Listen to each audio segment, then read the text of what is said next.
On the other side of humanity's coin, we have Donald Trump Jr., who was in court again this morning. There he is.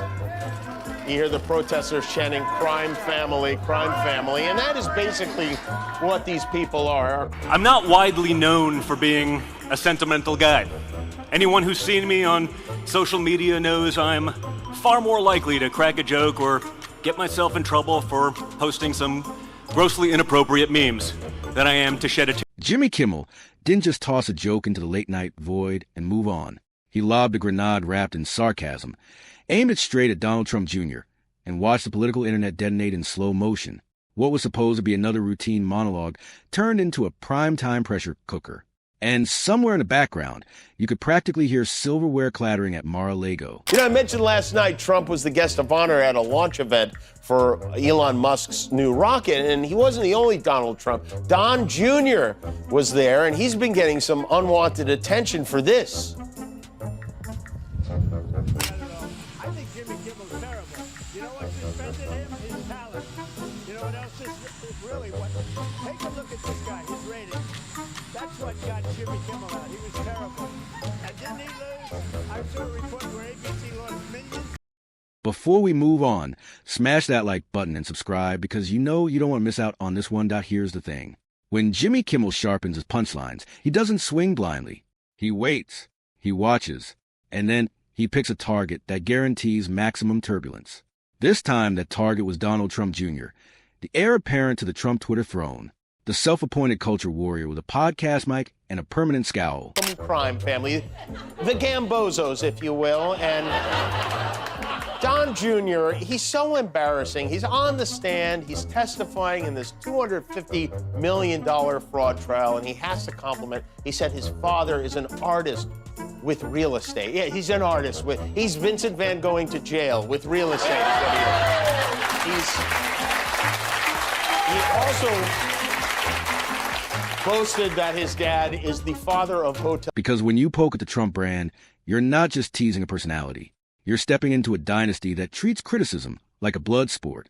And no one embodies that reflex more than Donald Trump himself. But it looks like it was some party. One of these presidents is wearing a mask. I'm not sure which one. Another guest at the party dressed up as Hunter Biden and brought a blow-up doll, which I'm sure Rudy Giuliani ended up going home with. And while Don Jr. was in New York preparing to testify in court, his fiancée Kimberly was at the party dressed up as Trump's constituent, Snow White. Don Jr. was not at Daddy Donald's last night. The prodigal son was being grilled as part of the $250 million case against their... Late-night comedy has always flirted with politics. It winks at it. It nudges it. Sometimes it smacks it across the face. And Kimmel has never exactly hidden where he stands. Over the years, he's turned monologues into mini political therapy sessions, skewering everything from policy blunders to personality quirks. His audience expects it. They tune in for it. The rhythm is familiar. Setup, exaggeration, eyebrow raise, applause. Look at that again in slow motion. He goes to the pocket, he fishes around, and well, let's not jump to conclusion. Maybe he's got some fun dip in there. You know, maybe his veneers were hurting and he needed a little dollop of Sensodyne. Whatever it was, it didn't stop DJ TJ from posting another super cool TikTok video from inside a rocket that unfortunately did not launch. But this time, there was something different in the air, because Don Jr. isn't just another politician's son who fades into the background. He thrives on confrontation. He leans into outrage like it's a brand partnership. Social media, that's his arena. Cable news, his training ground. So when Kimmel called him out, it wasn't just a joke. It was bait, and Don Jr. bit. There he is, tiny soprano. I wonder what's going through his head right now. I should have worn makeup. Oh, yeah, good one. Here's the thing about Don Jr. What he lacks in intelligence, he also lacks in charisma. So, and as with all cases involving the family Trump, DJ TJ was sworn in on an upside-down Bible. He will finish his testimony tomorrow, and then Eric will testify, and then Trump will claim he's never met either one. Now, on the surface, this looked like your standard celebrity versus political figure spat. A late-night host cracks wise. A political personality fires back. Headlines get written. Everyone moves on. Except not quite. Because what Kimmel tapped into wasn't just a personality flaw or a trending controversy. He zeroed in on the contradiction that follows Don Jr. everywhere. The image of the tough-talking defender of free speech who seems perpetually outraged by jokes. The irony writes itself. And Kimmel, to his credit, let that irony breathe. He didn't need to shout. He didn't need theatrics. He simply held up a mirror and let the reflection do the work. And that's where the temperature started to rise. Don Jr.'s response wasn't subtle. It wasn't dismissive. It was fiery. Social feeds lit up. Supporters rallied. Critics piled on. Suddenly, what began as late-night comedy was morphing into a full-blown culture clash. Not just comedian versus commentator, but Hollywood versus MAGA, satire versus loyalty, smirk versus scowled at SO. When reports began swirling that he was less than amused by Kimmel's jab, the narrative shifted from playful roast to political flashpoint, because this wasn't just about Don Jr. anymore. It was about loyalty, about legacy, about defending the brand. Maybe someone put a gym in a building somewhere, but no one did it at the scale of my father. He's saying that his father, the father of the hotel gym, is a guy who's never stepped inside one, okay? The amount of ass-kissing in this trial is insane. DJ TJ, of course, denies any and all wrongdoing and is instead going with the "our accountants did it" defense. I'm not supposed to rely on a big five accounting firm, like one of the biggest accounting firms in the world. I can pay them millions of dollars. I rely on them to do accounting, but I'm supposed to know more than that. And let's be honest, the Trump brand doesn't do quiet. Kimmel, of course, leaned into the chaos. That's his playground. The more dramatic the response, the richer the material. You could almost see the wheels turning. Every outraged tweet, another punchline. Every furious rebuttal, a new setup. The irony was delicious. The louder the backlash, the sharper the comedy became. But beneath the laughs, there's a bigger story unfolding. This isn't just about two public figures trading barbs. It's about the collision between entertainment and politics in a world where the line between the two barely exists anymore. Late-night hosts now shape narratives. Political families now operate like media brands. And every joke has the potential to spiral into a headline. Kimmel understands that ecosystem. He thrives in it. Don Jr. thrives in it too, but in a different way. On the other side, your son firing back, escalating the tension, turning a monologue into a movement. It's not just annoying, it's personal. And Trump has never been known for brushing things off. The fury, whether delivered through statements, rally remarks, or social media surrogates, adds fuel to the spectacle. Because when Trump signals outrage, his base responds. The volume increases. The stakes rise. Suddenly, what began as a punchline feels like a proxy war in the ongoing culture battle between red hats and Hollywood writer rooms. We're actually inside a Falcon Heavy rocket right now. Does not get cooler than this. Each one of these engines has the equivalent of 4 747 engines, each one. And there's dozens of them in these rockets. But each one of these guys, 4 747 engines. He's fine, everybody. There's nothing to worry about at all. Where's Hunter? But here's the twist. Kimmel isn't exactly new to this. He's been the target of political backlash before. He's weathered boycotts, hashtags, outrage cycles, and each time the controversy fades while the ratings hold steady. The formula is almost predictable. Outrage spikes, media amplifies, audience tunes in.so when Don Jr. pushed back and Trump reportedly fumed. The result wasn't silence. It was amplification. Clips circulated. Commentary exploded. Analysts debated whether late-night hosts should stay out of politics, as if that ship hadn't sailed years ago. Supporters of Trump's framed it as elitist mockery. Fans of Kimmel framed it as accountability through humor. Two Americas, one punchline, and somewhere in the middle, millions of viewers watching the spectacle, like it's the season finale of a reality show no one signed up for. But everyone can't stop streaming. There's even some worry Don Jr. could be tried as an adult in this one. Trump was not there in person to support his sons. He had a Halloween party to host. But he did lash out at the judge on Truth Social. He wrote, "There's no victim except me. Leave my children alone, Engoron. You are a disgrace to the legal profession." That's right, leave my children alone. It's easy. I've done it their whole lives. But I will say one thing you do have to hand to the Trump. The irony. Both sides benefit.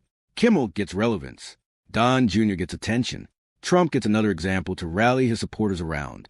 The outrage machine hums along, fueled by algorithms and applause meters. But the real question isn't who won the exchange. It's what it says about where we are. When a comedian's monologue can trigger political fury at the highest level, it tells you something about the stakes. It tells you that image control matters more than ever. That mockery feels like menace. That humor isn't just entertainment. It's ammunition. And Kimmel knows how to load it. He didn't shout. He didn't campaign. He simply joked. But in the current climate, that's enough. Don Jr. responded the way he always does. Full throttle, no brakes. And somewhere tonight, Kimmel is probably flipping through his cue cards, smiling at the knowledge that the louder the outrage, the longer the spotlight stays on. I mean, and he's not the only one. The other sniveling MAGA turd who has a weird twist on our president's name is Don Jr.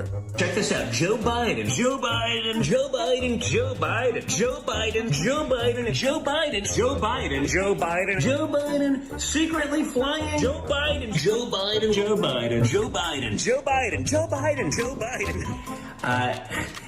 Joe Biden, Joe Biden, Joe Biden, Joe Biden, Joe Biden, Joe Biden, Joe Biden, Joe Biden. And that's the part nobody wants to admit out loud. Because the moment a late-night desk becomes a launch pad for political crossfire, you're no longer watching just a show. You're watching influence in real time. You're watching narratives bend, audiences split, and egos collide. The Kimmel-Don Jr. clash didn't explode because of a single joke. It exploded because it hit a nerve that's been raw for years. Hollywood versus MAGA. Blue state punchlines versus red state pride. The sense that every laugh from one side feels like an insult to the other. And when that insult touches the Trump family name, it stops being comedy. It becomes combat. Interview number 10. But the real tension came from the layer above Don Jr., the shadow that always looms in the background. Because when you mock the son, you're brushing against the father. And Donald Trump has never treated mockery as harmless. For Trump, ridicule is a challenge. It's a threat to dominance. And when that ridicule is broadcast to millions on a major network, it's not something to shrug off. So the fury, whether whispered behind closed doors or blasted publicly, was inevitable. The father of the hotel gym is a guy who's never stepped inside one, okay? The amount of ass-kissing in this trial is insane. DJ TJ, of course, denies any and all wrongdoing and is instead going with the "our accountants did it" defense. I'm not supposed to rely on a big five accounting firm, like one of the biggest accounting firms in the world. I can pay them millions of dollars. I rely on them to do accounting, but I'm supposed to know more than them. By this logic, insurance companies are going to start suing patients for listening to their doctors. Right? Do you understand? Like, am I supposed to know more? Oh, Don Jr. doesn't know anything about it. I'm not an accountant. I'm a business guy.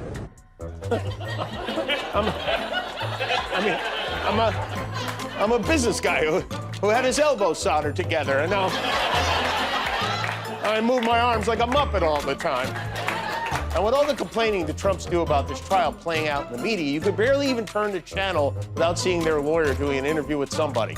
What have they been asking the kids? And tell me how they fit into all of this. They don't fit into all of this. What have they been asking the kids? It's very simple. They'll ask the kids, did you give a value to somebody? Did you do something? And everybody said resoundingly no. And these kids did nothing wrong. They should not be in this case. Ivanka's already out of the case. The boys should not be in the case. That's right. They're just boys. They're kids. Eric has a book report due this weekend. They're both still wearing pull-ups. They're on trial. They're running a fake university or a phony charitable organization, or just burying their mother on a golf course. Seen here. They are a unified front. Trump's lawyers are reportedly having trouble making sure they can even go to all of his trials, because there are so many of them. There are court dates today in both New York and Florida. Never has a team of attorneys racked up more billable hours that they will not ever get paid for than this. They're running a fake university or a phony charitable organization or just burying their mother on a golf course. Seen here. They are a unified front. Trump's lawyers are reportedly having trouble making sure they can even go to all of his trials because there are so many of them. There are court dates today in both New York and Florida. Never has a team of attorneys racked up more billable hours that they will not ever get paid for than this group. And that's what made it combustible, because this wasn't just about Don Jr.'s personality. It was about what he represents.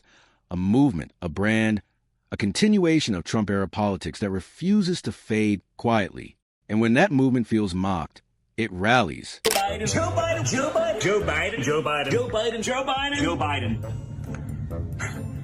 Joe Biden. Joe Biden. Joe Biden. Joe Biden. Joe Biden. Joe Biden. Joe Biden. Joe Biden. Joe Biden has dementia. That's right. He's the one with the dementia. That's right.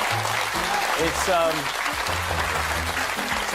like he got bitten by a radioactive morning zoo or something. Joe Biden. Joe Biden. Joe Biden.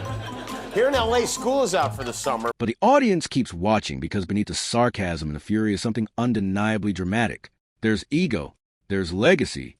There's the question of who controls the narrative in an age where everyone has a platform. There's Sleepy Don taking it all in. And in fairness, that's as close as he gets to being able to sleep with his wife, so he took the opportunity. This is really good. This almost makes me feel bad for him, almost. So it's his birthday, and while there's no good reason for us to be paying to celebrate it, you'd think his wife might celebrate it, right? They're married, and well, watch this. Look at his hand. He makes a little move to lock pinkies, and nope. And so the saga continues. Kimmel will likely reference the backlash again, milking it for another round of laughs.